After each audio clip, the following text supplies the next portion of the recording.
ध्यान दीजिएगा। अध्याय एक चैप्टर का नाम है बातचीत। चैप्टर का नाम है बातचीत। बातचीत पाठ के लेखक हैं बालकृष्ण भट्ट। बातचीत पाठ के लेखक कौन है? तो बालकृष्ण भट्ट हैं। बालकृष्ण भट्ट का जन्म 23 जून 1844 ईस्वी को हुआ था। 23 जून 1844 ईस्वी को हुआ था। इनकी निधन अर्थात मृत्यु 20 जुलाई 1914 ईस्वी को हुआ था। निधन यानी मृत्यु कब हुआ था? तो 20 जुलाई 1914 ईस्वी को हुआ था। इनका जो निवास स्थान है वो निवास स्थान इलाहाबाद में है। तो इलाहाबाद किस राज्य में पड़ता है? तो उत्तर प्रदेश राज्य में पड़ता है। ध्यान दीजिएगा, इलाहाबाद का नया नाम प्रयागराज भी पड़ा है। हो सकता है ऑप्शन में प्रयागराज भी सेट कर सकता है। तो इलाहाबाद का नया नाम भी याद रखिएगा, प्रयागराज। क्या चीज? तो प्रयागराज। इलाहाबाद कहाँ पड़ता है? तो उत्तर प्रदेश में पड़ता है। अब देखिए, बेनी प्रसाद भट्ट जी जो है ना, ये बेनी प्रसाद भट्ट जी के माता का नाम पार्वती देवी है। बेनी प्रसाद देखिएगा, और पिता का नाम बेनी प्रसाद भट्ट है। पिता का नाम बेनी प्रसाद भट्ट है। अब ध्यान दीजिएगा, बालकृष्ण भट्ट के जो पिताजी थे वो एक व्यापारी थे। क्या थे? तो बालकृष्ण भट्ट के पिताजी एक व्यापारी थे। इन्होंने प्रारंभ में शिक्षा संस्कृत में अध्ययन किए थे और 1867 में ईस्वी में प्रयाग के मिशन स्कूल से इन्होंने एंट्रेंस के एग्जाम दिए थे। एंट्रेंस का मतलब होता है कि एडमिशन से पहले वाला जो एग्जाम होता है वो ये दिए थे। इनका जो था वो पारिवारिक स्थिति थोड़ा दयनीय था। ध्यान दीजिएगा। और बालकृष्ण भट्ट जी ने जो पाठ लिखे हैं वो पाठ का नाम है बातचीत। पाठ का नाम है बातचीत। तो बातचीत चैप्टर से ही पता चल रहा है कि कहीं पर भी कोई आदमी, जब दो आदमी आपस में बातचीत करता है तो वही बातचीत होता है। तो इसे तो सभी स्वीकार करेंगे कि अनेक प्रकार की शक्तियां जो वरदान की भांति ईश्वर ने मनुष्य को दिया है। ध्यान दीजिए, बातचीत करने के लिए ईश्वर ने हम लोग को प्राकृतिक ने जो भी दिया है, जो आवाजें दी है, जो बोलियां दी है, इसे तो हम लोग यथासंभव जैसे भी हो स्वीकार करेंगे ही करेंगे। और उनमें वाक शक्ति भी एक है। वाक शक्ति का अर्थ हो गया बोलने की शक्ति। यदि मनुष्य की और इंद्रियां अपनी अपनी शक्तियों में अविकल रहती है और वाक शक्ति मनुष्य में ना होती तो हम नहीं जानते कि इस गूंगी सृष्टि का क्या हाल होता। यानी अगर मनुष्य में बोलने की कोई शक्ति नहीं होती, बोलने की कोई क्षमता नहीं होता, तो पता नहीं आजकल मनुष्य जो है वो किस ओर होते। यानी ध्यान दीजिएगा, ये गूंगी सृष्टि का या गूंगी संसार का क्या होता। सब लोग लूंज पूंज से मानो कोने में बैठा दिए गए होते और जो कुछ सुख दुख का अनुभव हम अपनी दूसरी इंद्रियों के द्वारा करते हैं उसे अवाक होने के कारण आपस में एक दूसरे से कुछ न कह सुन सकते।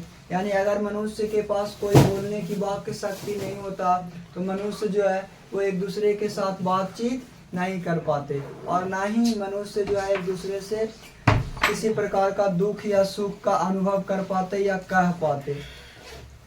इस वाक शक्ति के अनेक फायदे में स्पीच, वक्तृता और बातचीत दोनों है, किंतु स्पीच से बातचीत का ढंग बहुत निराला होता है। बातचीत में वक्ता को नाज नखरा जाहिर करने का मौका दिया जाता है। यदि वह बड़े अंदाज से गिन गिन कर पांव रखता हुआ पुलपिट पर जा खड़ा हो और पुण्याह वाचन या नंदी पाठ की भांति घड़ियों तक सहवान मंजलिस, चेयरमैन, लेडीज एंड जेंटिलमैन की बहुत सी स्तुति करे करावे और तब किसी तरह वक्ता का आरंभ हो तो जहाँ कोई धर्म या नोक की चुटीली बातें वक्ता महाशय के मुख से निकलती है कि ताली और ध्वनि से कमरा गूंज उठता है। ध्यान दीजिएगा, जो स्पीच देने वाले लोग होते हैं, जो भाषण देने वाले लोग होते हैं, उनकी मुख से यदि कोई हंसी मजाक वाली बातें निकलती है तो हंसी मजाक की बातें निकलते के साथ ही लोग जो हैं वो एक दूसरे से हंसी मजाक भी करने लगते हैं और वहाँ पर ठहाके होने लगते हैं, अर्थात वहाँ पर तालियां बजने लगती है और लोग भी जो है वो आपस में खुश दिखाई देने लगते हैं। और खामोखा इसीलिए जो वक्ता महोदय होते हैं उनको कुछ नुकीली या चोटीली बातें बोलते रहते हैं, जिससे कि जनता जो है वो हंसी खुशी हंसते रहे और आपस में खुशियां जाहिर करते रहे। महाशय के मुख से निकली की ताली ध्वनि से कमरा गूंज उठा। जो वक्ता महोदय होते हैं वो कुछ ऐसी बातें बोल देते हैं और उनकी बातों को सुनते के साथ कमरा में जितने भी लोग होते हैं सभी के सभी लोगों के हाथ से तालियां बजने लगती है और लोग जो है वो हंसने लगते हैं। इसलिए वक्ता को खामोखा ढूंढकर कोई ऐसा मौका अपनी वक्तृता में लाना ही पड़ता है जिसमें करतल ध्वनि अवश्य हो। इसीलिए जो वक्ता महोदय होते हैं उनको जो है सोच समझ करके कुछ न कुछ ऐसी बातें बोलना ही पड़ता है जिससे कि लोग जो है तालियां बजा सके। वहीं हमारी साधारण बातचीत का कुछ ऐसा घरेलू ढंग है कि उनमें न करतल ध्वनि का मौका है, न लोगों के कहे उड़ाने की कोई बात ही रहती है। हम दो आदमी प्रेम पूर्वक संलाप कर रहे हैं, लेकिन ध्यान दीजिएगा यदि यही बातचीत आप अपने घर में करते हैं, दो व्यक्तियों के साथ करते हैं, तो उस स्थिति में हम लोग जो है किसी भी प्रकार का कोई ना तो ठहाका होता है, ना उतने कस के हंसी होती है। अगर कोई हंसी मजाक वाली बातें आ भी जाती है आपस में तो लोग सिर्फ और सिर्फ मुस्कुरा देते हैं, ठहाके लगा करके कभी नहीं हंसते हैं, कस करके वो लोग कभी नहीं हंसते हैं। न लोगों के कहे उड़ाने की कोई बात हो रहती है। हम दो आदमी प्रेम पूर्वक संलाप कर रहे हैं, कोई चुटीली बात आ गई तो हंस पड़े, ज्यादा चुटीली बातें होती है तो लोग हंस भी पड़ते हैं, लेकिन उतनी कस के ठहाके मार करके लोग नहीं हंसते हैं जब आपसी बातें होती है। मुस्कुराहट से होठों का केवल फड़क उठना ही इस हंसी की अंतिम सीमा होती है। स्पीच का उद्देश्य सुनने वालों के मन में जोश और उत्साह पैदा कर देना होता है, लेकिन आजकल जो स्पीच होता है ना, वह स्पीच तो लोग सुनने ही जाते हैं अपने अंदर उत्साह पैदा करने के लिए, अपने अंदर एक जागृति पैदा करने के लिए। घरेलू बातचीत मन रमाने का ढंग है और घर में जो हम लोग बातचीत करते हैं और वहाँ पर सिर्फ और सिर्फ लोगों का मन लग सकता है। मन के अलावा हम लोग जो है कोई दूसरे चीज उतना हाहा ही या जो है लोग जैसे कहे लगाते हैं, कस कस करके हंसने लगते हैं, ऐसा घरेलू बातचीत में नहीं करना होता। सिर्फ और सिर्फ मुस्कुरा देना ही काफी कठिन हो जाता है। उसमें स्पीच की वह संजीदगी बेकदर होकर धक्की मुक्की खाती फिरती है। जहां आदमी की अपनी जिंदगी मजेदार बनाने के लिए खाने पीने चलने फिरने आदि की जरूरत है। आदमी अगर अपना जीवन को एक मजेदार जीवन बनाना चाहता है तो उसके लिए खाने मजेदार बनाने के लिए खाने पीने चलने फिरने आदि की जरूरत है। जैसे देखिए आजकल लोग जो होते हैं वो थोड़ा फुचका समोसा चाट वगैरह ज़्यादा खाते हैं, तो उसको लोग इसलिए खाते हैं कि उसको खाने में लोगों को मज़ा आता है। ध्यान दीजिएगा। और पानी जैसे पीने की बात आती है तो ज़्यादातर लोग जो हैं वो पानी बहुत कम पीते हैं और स्प्राइट ज़्यादा पीते हैं। आजकल के लोग थम्स अप स्प्राइट है ना, स्टिंग वगैरह ये सब जो विदेशी कंपनी का जो फंडिंग है ये सब ज़्यादातर लोग उपयोग करते हैं। आजकल के लोगों का भाई कहना ही क्या है। चलने फिरने आदि की जरूरत होती है और चलना घूमना फिरना तो लोग जो है वो स्वास्थ्य के लिए घूमते फिरते ही रहते हैं। वहाँ बातचीत भी उसको अत्यंत आवश्यक है। जो कुछ मवाद या धुआं जमा रहता है वह बातचीत के माध्यम के जरिए भाप बनकर बाहर निकल पड़ता है। ध्यान दीजिए। और किसके मन में क्या है नहीं है, अगर लोग एक दूसरे के सामने बातचीत नहीं करते हैं तो ना उनके मन में क्या चल रहा है वो हम जान पाते हैं और ना हम उनसे बात करते हैं तो हमारे मन में क्या चल रहा है वो अगला व्यक्ति जान पाता है। इसीलिए हम लोग जो है एक दूसरे के सामने दिल खोल कर बातें करते हैं। चित हल्का और स्वच्छ हो, परम आनंद में मग्न हो जाता है। बातचीत का भी एक खास तरह का मजा होता है और कहीं कहीं पर लोग जो है मजाकिया लहजे में भी बातचीत करते हैं तो उसको लोग वहीं तक भूल जाते हैं। जहाँ पर वो हंसी मजाक होता है उस बात को वहीं पर लोग भूल जाते हैं। जिनको बातचीत करने की लत पड़ जाती है, लेकिन हाँ कुछ व्यक्ति ऐसे भी होते हैं ना कि उनको और बातचीत करने का लत पड़ जाए तो वो व्यक्ति जो है वो खाना पीना तक के भूल जाते हैं, है ना। जैसे आजकल के लोगों को मोबाइल से लत लग गया, मोबाइल चलाने में बैठ जाएगा तो कब खाना खाना है, कब पानी पीना है, कब क्या करना है नहीं करना है, ये सारी की सारी बातें वो भूल जाते हैं। वे इसके पीछे खाने पीने की लत भी छोड़ बैठते हैं। अपना बड़ा हर्ज कर देना उन्हें पसंद आता है, पर वे बातचीत का मजा नहीं खोना चाहते। लेकिन वो व्यक्ति अपनी बातचीत से कभी भी कटौती करना नहीं चाहते हैं। भले ही आजकल के आजकल के लोगों में ये सब देखा जाता है कि 4 घंटा तक बच्चा जो है आपका रील चला लेगा, रील देख लेगा, लेकिन 2 घंटा पढ़ाई नहीं कर सकता है।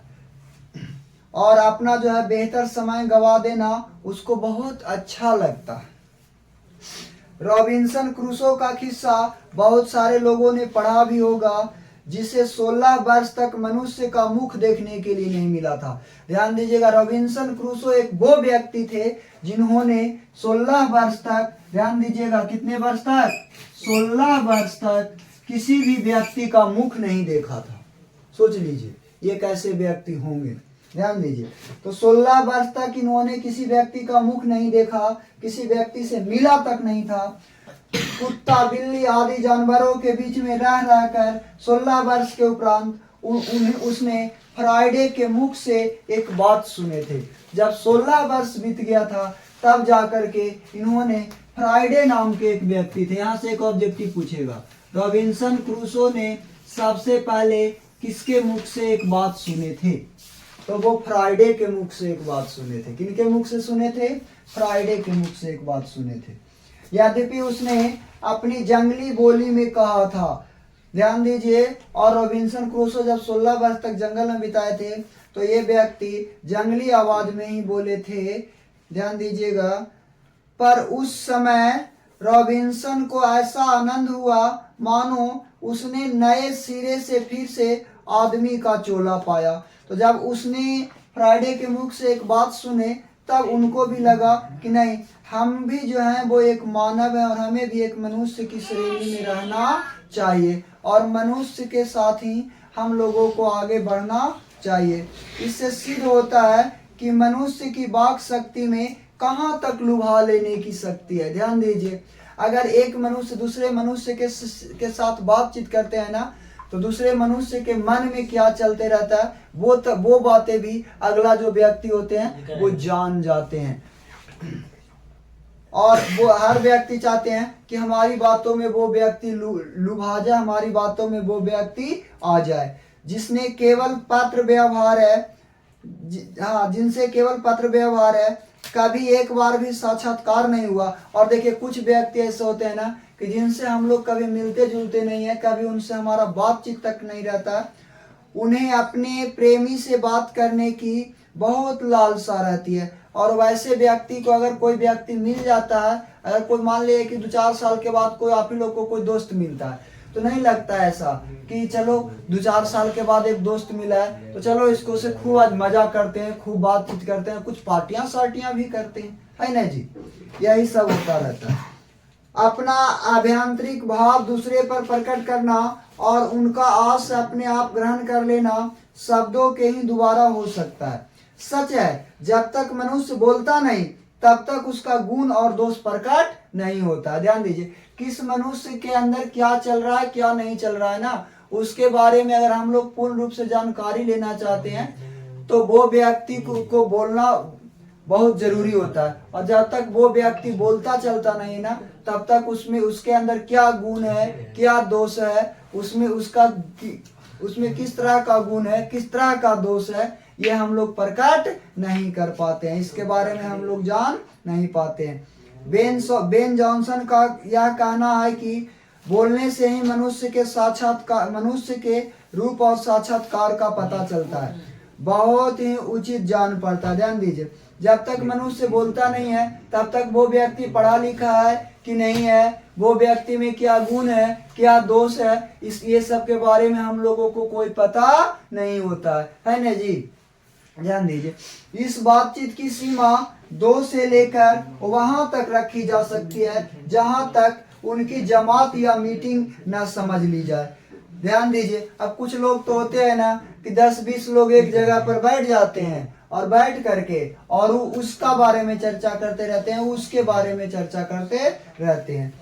एडिसन का मत है कि असल बातचीत सिर्फ दो व्यक्तियों में ही हो सकती है, लेकिन ध्यान दीजिएगा एडिसन जी का कहना बहुत सत्य बातें थी, बहुत अच्छी बातें भी थी।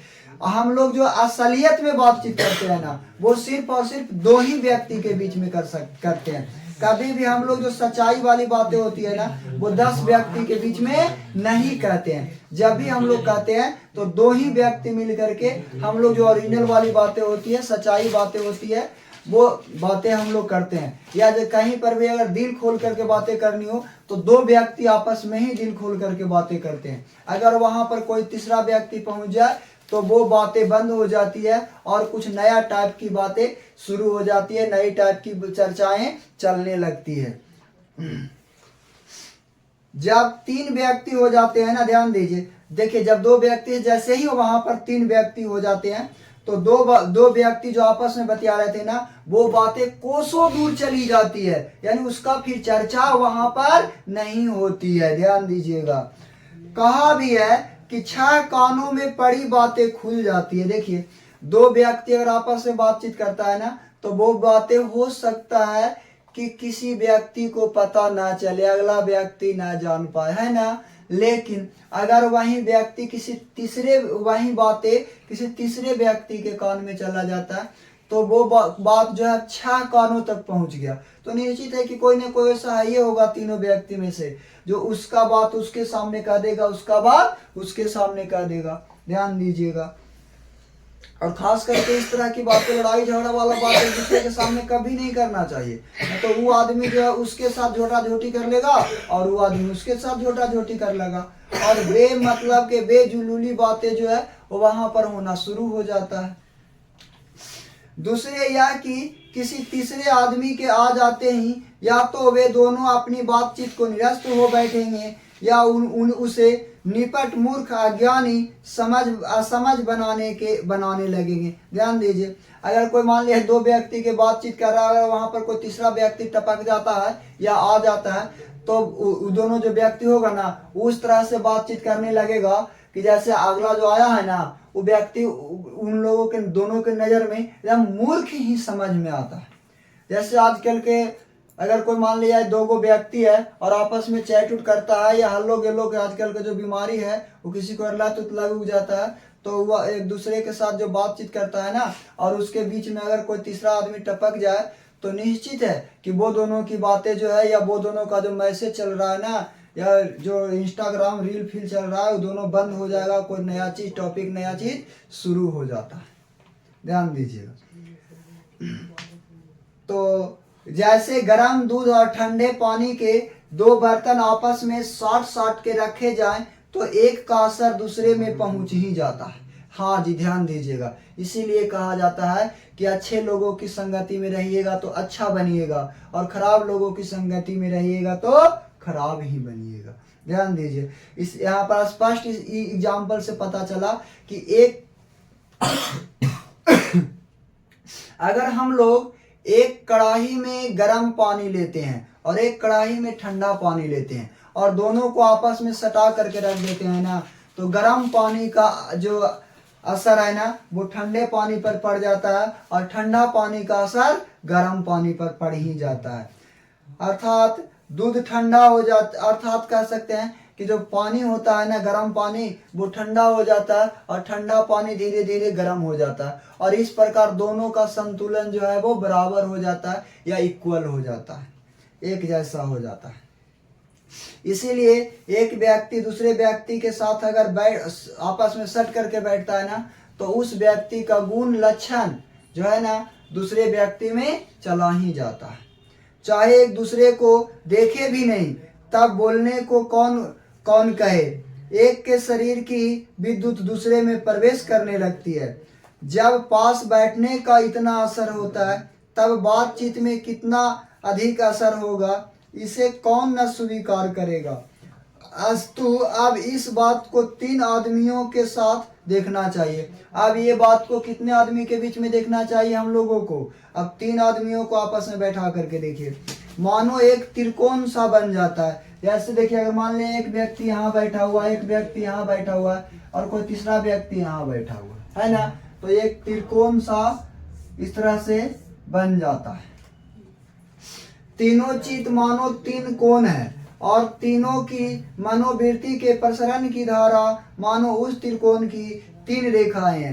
गुपचुप असर तो उन तीनों में परस्पर होता ही है। जो बातचीत तीन में की गई वह मानो अंगूठी में नग सी जड़ जाती है। उपरांत जब चार आदमी हुए तब बेतलुकी को बिल्कुल स्थान नहीं रहता, खुल के बातें ना होगी। देखिए, तीन आदमी अगर हो जाते हैं ना तो कोई भी आदमी एक दूसरे के सामने खुल करके बातचीत नहीं करते हैं। वो आदमी आधा बात बोलेगा तो आधा बाहर आधा अंदर, आधा बाहर आधा अंदर, तीनों आदमी के बीच में यही बातचीत चलते रहता है। तीनों में से कोई भी व्यक्ति साफ सुथरे बोल नहीं पाते हैं। जो कुछ बातचीत की जाएगी वह फॉर्मेलिटी, गौरव और संजीदगी के लक्ष्य में सनी हुई होगी। चार से अधिक की बातचीत तो केवल राम रमौल कहलाएगी। और अगर वहां पर तीन के बाद एक आध और आ जाते हैं, एक आध व्यक्ति और टपक जाते हैं, तो अब वहां पर चार व्यक्ति हो जाते हैं।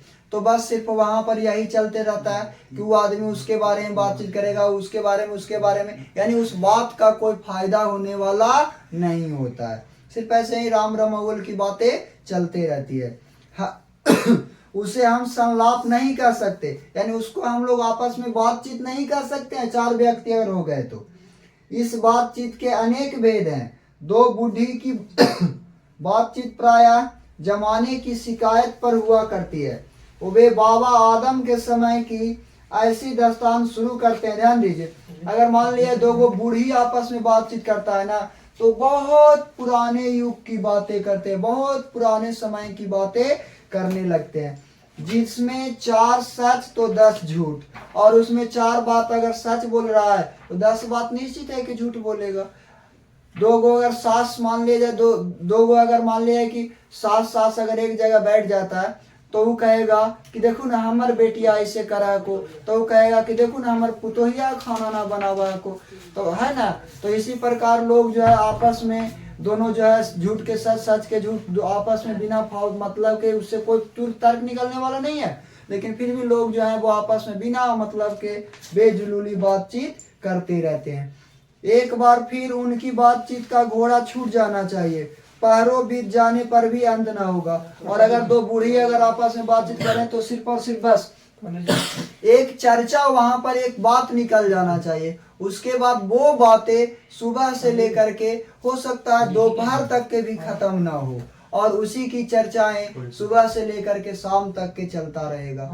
प्रायः अंग्रेजी राज प्रदेश और पुराने समय की रीति नीति का अनुमोदन और इस समय के सब भांति लायक नौजवानों की निंदा उनकी बातचीत का मुख्य प्रकरण होगा। पढ़े लिखे हुए लोगों के लिए तो शेक्सपियर, और जो पढ़े लिखे लोग होते हैं ना वो हमेशा पढ़ाई लिखाई की चर्चा करते रहते हैं। लेकिन आजकल ज्यादातर लोगों को देखा जाता है कि लोग जो है वो व्हाट्सएप, फेसबुक, इंस्टाग्राम है ना, यही सब चलाने में और देखने में लगे रहते हैं। देखिए, दो हम सहेलियों की बातचीत का कुछ जायका ही निराला है। रस का समुद्र मानो उमड़ा सा चला आ रहा है। इसका पूरा स्वाद उन्हीं से पूछना चाहिए जिन्हें ऐसों की रस सनी बातें सुनने को कभी भाग्य लड़ा है। दो बुढ़ियों की बातचीत का मुख्य प्रकरण बहू बेटी वाली हुई तो अपनी बहुओं या बेटों का गिला शिकवा होगा। ध्यान दीजिए, अगर दो गो बूढ़ी आपस में बैठ के बातचीत करेगा ना, तो चाहे तो अपना बेटी के बुराई करेगा और ना तो अगला आदमी है जो अपना बहू का बुराई करेगा और कहेगा, बूढ़ी जो है वो कहती है देखा ना हमार बेटवा खाए लगी ना दे को, हमार पुतोहिया बड़ी मारा को, है ना।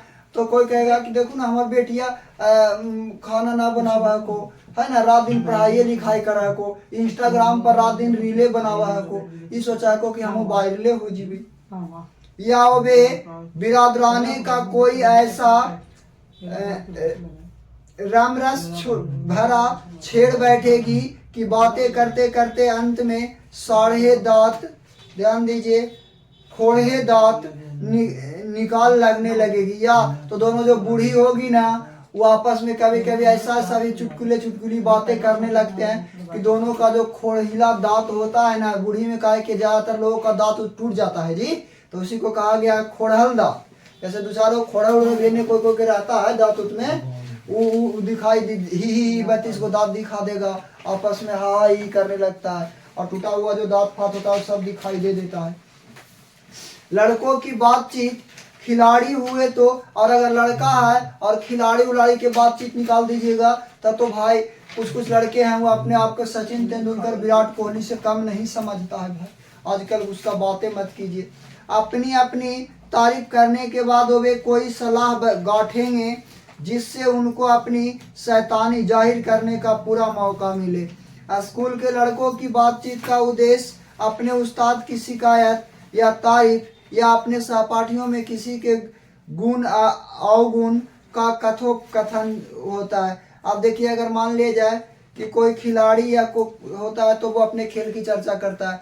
अगर कोई स्कूल का विद्यार्थी होता है तो वो ये कहता है कि आज सर जी ने हमारे ये पढ़ाए वो पढ़ाए, और उन कुछ विद्यार्थी था उसमें कुछ गुण था तो कुछ अवगुण भी था। या इसी प्रकार के विभिन्न प्रकार की चर्चाएं आपस में लोग करते रहते हैं। पढ़ने में कोई लड़का तेज हुआ तो कभी अपने सामने दूसरों को कुछ ना गिनेगा, और कुछ लोग होते हैं ना जो थोड़ा सा पढ़ने में अगर तेज तराज हो जाते हैं तो अपने से आगे कभी किसी को समझते ही नहीं है। आजकल के लोगों में ये खूबी आ गया है, पता नहीं है सब लोग क्या ही समझने लगते हैं। अपने आप को इंजीनियर से कम नहीं समझता आजकल के बाल बच्चे। सुस्त और बोधा हुआ तो, और वही अगर जो मान लिया जाए कि कोई आदमी अच्छा खासा पढ़ा लिखा नहीं है तो अगर पढ़ने लिखने में सुस्त है यानी थोड़ा कम जानता है, भोदू टाइप के है ना, तो उस तरह के व्यक्ति दबी बिल्ली का सा स्कूल भर को अपना गुरु ही मानेगा। और वो व्यक्ति ये सोच जो भोदा टाइप के होता है, भोदू टाइप के होता है, वो व्यक्ति पूरे स्कूल को अपना गुरु से कम नहीं मानता है। कोई भी व्यक्ति अगर किसी को कुछ बताता रहता है तो वहां पर जाकर के और वो व्यक्ति ये कहता है भाई साहब थोड़ा हमें भी बता दीजिए, हमें भी इसकी जरूरत है, हमें भी सीखना है ना जी, सही बात है ना? तो ध्यान दीजिए। इसके अलावा बातचीत की और बहुत सारी किस्में हैं, विभिन्न प्रकार के लोग आजकल आपस में बातचीत करते हैं। राजकाज की बात, जो घर परिवार में लोग होते हैं, घर का जो मुखिया होते हैं, घर का जो राजा होते हैं जिनको मुखिया कहा जाता है, या जो घर में सभी सामान ले जाने का काम करते हैं, बेचने खरीदने का काम करते हैं, उनको हम लोग घर का मुखिया समझते हैं। व्यापारी संबंधी बातचीत, अगर कोई व्यापार होता है तो वो आपस में अपने व्यापार की चर्चा करता है कि देखी ना हो आज इस सामानवा खरीदली ना तो कल का रेटवे गिर गई है ना, तो घाटा लग गई, तो इस सामानवा हमेरा ही ना बेचबे है ना। अब इस सामानवा के जब रेट आती ना, चढ़ती ना, ज्यादा होती ना, बढ़ती ना, तो दूसरा ही बेच देंगे, है ना जी। दो मित्रों में प्रेम लाभ इत्यादि, और अगर दो मित्र अगर आपस में बातचीत करते हैं तो चाहे तो वो दोनों आपस में पढ़ाई लिखाई की चर्चा करेंगे या तो आजकल जो चल रहा है उसका चर्चा करेंगे। हमारे देश में अशिक्षित लोगों में बतकही होती है।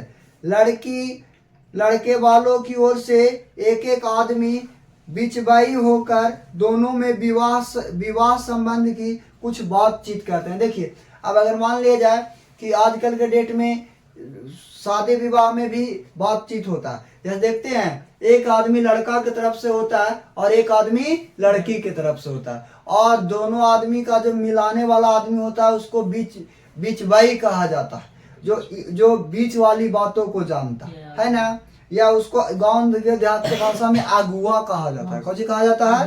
अगुआ कहा जाता है कि बिना अगुआ के शादी विवाह नहीं होता है ना जी। इसीलिए एक लड़की तरफ से और एक लड़का तरफ से, दोनों के तरफ से अगुआ होते हैं।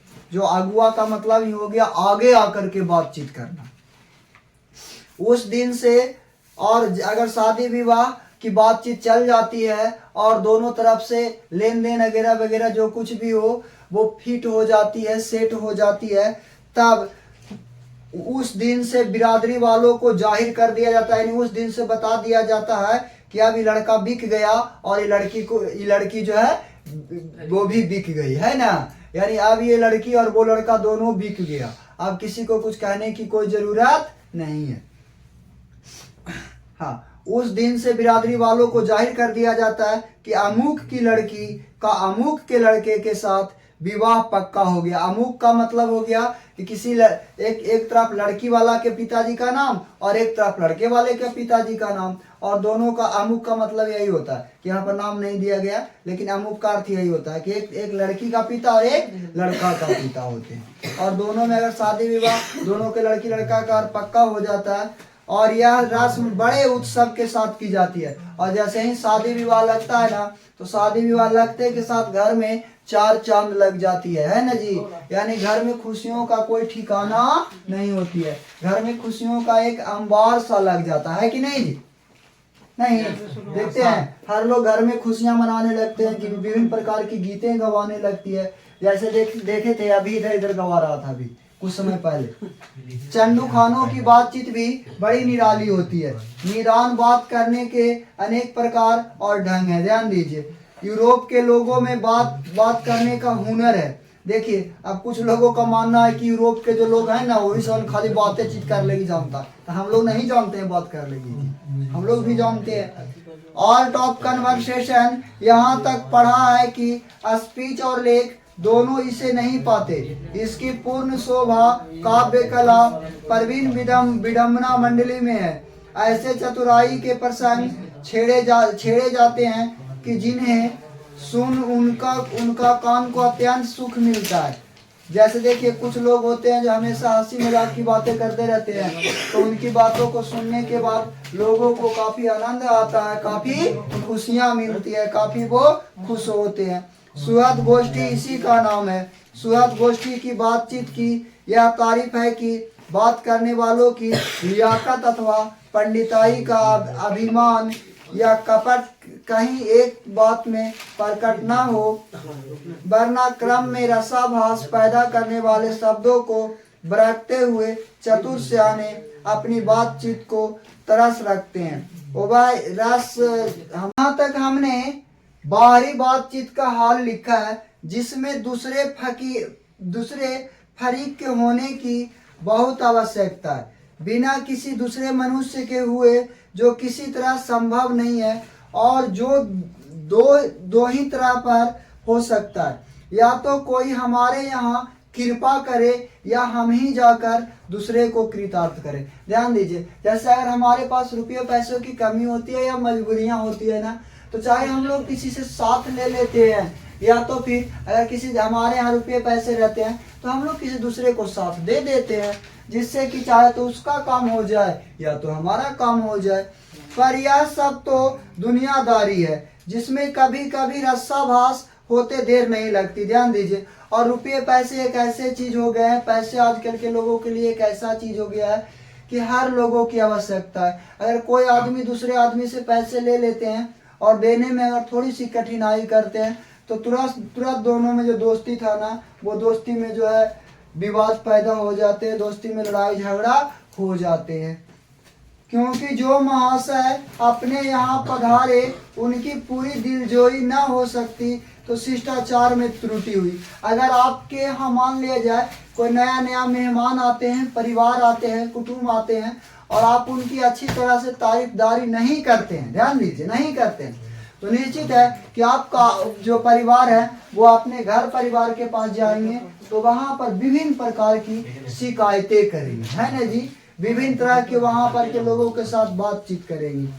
अगर हम ही उनके यहाँ गए तो पहले तो बिना बुलाए जाना ही अनादर का मूल्य है, अनादर के पात्र है, और जाने पर अपने मन माफिक बर्ताव न किया गया तो मानो दूसरे प्रकार का नया घाव हुआ। ध्यान दीजिए, ऐसे नियम भी कहता है कि कोई भी व्यक्ति को दूसरे व्यक्ति के साथ यहाँ तब जाना चाहिए ना जब वो व्यक्ति आपको बुलाता है ना, क्योंकि बिना बुलाए न अय्या भवानी न मिल तो पीढ़ा पानी। गांव घर के बहुत पुराना कहावत है ना जी।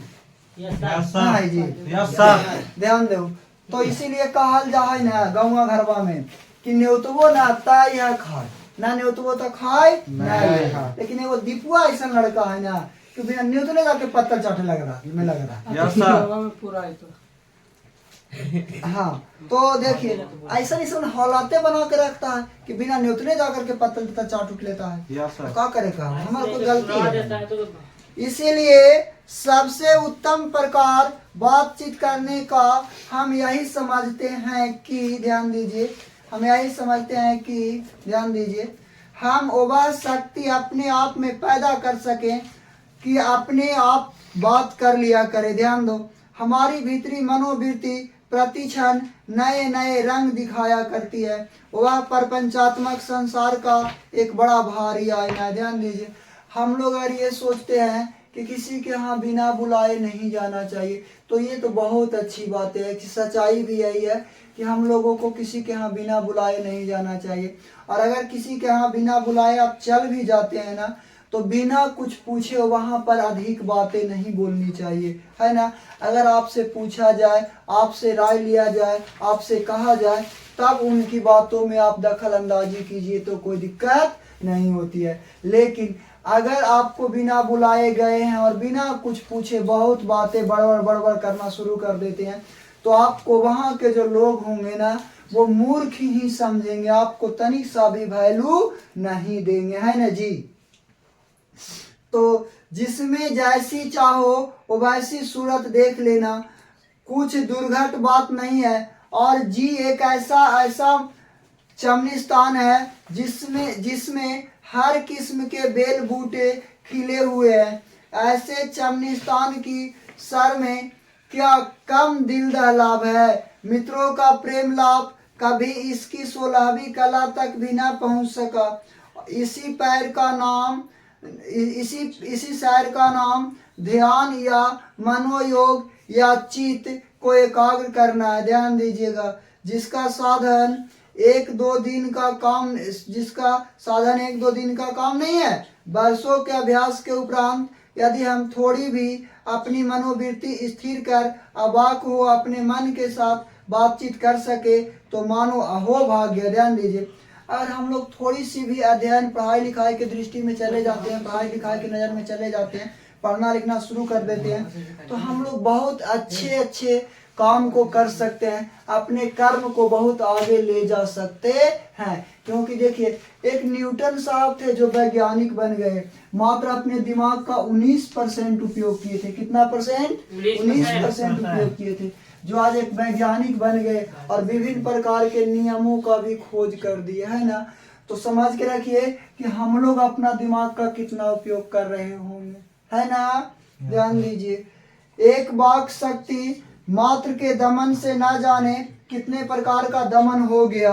हमारी जीवा कर्तनी के समान वह स्वच्छंद चला करती है। देखिए, हम लोगों का ये जो जीव है ना, ये बिल्कुल हम कतरनी की तरह चलती है। अगर किसी से अच्छे ढंग से बातचीत कर लिए तो वो व्यक्ति हम लोगों को बहुत अच्छा कहता, बहुत मानता है। और अगर यही जीव से किसी व्यक्ति से हम लोग गाली गलौज कर लिए, लड़ाई झगड़ा कर लिए, मारपीट कर लिए, बोलचाल में बोलते बोलते, तो हम दोनों के बीच में जो पहले की बर्तावे थी वो बिल्कुल समाप्त हो जाती है, या कह सकते हैं बिल्कुल खत्म हो जाती है ना जी। उसे यदि हमने, देखिए, जीव को अगर हम लोग काबू में कर लेते हैं तो हम लोग बहुत लंबी दूरी तक के चले जा सकते हैं, है ना। ध्यान दीजिएगा, क्रोध युक्त बड़े बड़े अज्ञेय शत्रुओं को बिना प्रयास किए जीत अपने बस में कर सकते हैं। लेकिन कब? जब आपका जीव आपके बस में रहेगा तब, है ना। अगर कोई अगला व्यक्ति है वो गालिए देता है, उसकी गाली को हम अगर सुन लेते हैं चुपचाप, हम इधर से जवाब नहीं देते हैं, तो निश्चित है कि समझ लीजिए कि हम दोनों के बीच में कोई दिक्कत नहीं होती है। लेकिन अगर वो व्यक्ति भी गुस्से में है, पत्नी भी अगर मान लिया गुस्से में है और पति भी गुस्से में है, तब तो समझिए कि और दोनों की तरफ से हम हो रहा है, तो निश्चित है कि समझिए कि वो लड़ाई खत्म होने वाली नहीं है। और ये कहीं न कहीं दोनों का जीव का ही देन होता है कि दोनों आपस में लड़ाई झगड़ा करते रहते हैं। इसीलिए अवाक रह अपने बातचीत करने का यह साधन यावत साधनों का मूल है। शक्ति परम पूज्य मंदिर है, परमार्थ का एकमात्र सोपान है। ध्यान दीजिए, हम लोग कितनों भी मंदिर मस्जिद में पूजा पाठ कर लें और मन अगर साफ नहीं रहेगा, आत्मा अगर साफ नहीं रहेगा, विचार अगर साफ नहीं रहेगा, है ना, तो हम लोग को सारा मंदिर मस्जिद में पूजा करना या पूजा पाठ करना हम लोगों के लिए व्यर्थ हो जाता है, फालतू की चीजें हो जाती है। ध्यान दीजिएगा। चलिए, और ये पहला अध्याय आज आप लोगों का खत्म होती है, समाप्त होती है। ध्यान दीजिएगा और मेहनत करके पढ़िएगा और आगे बढ़िए।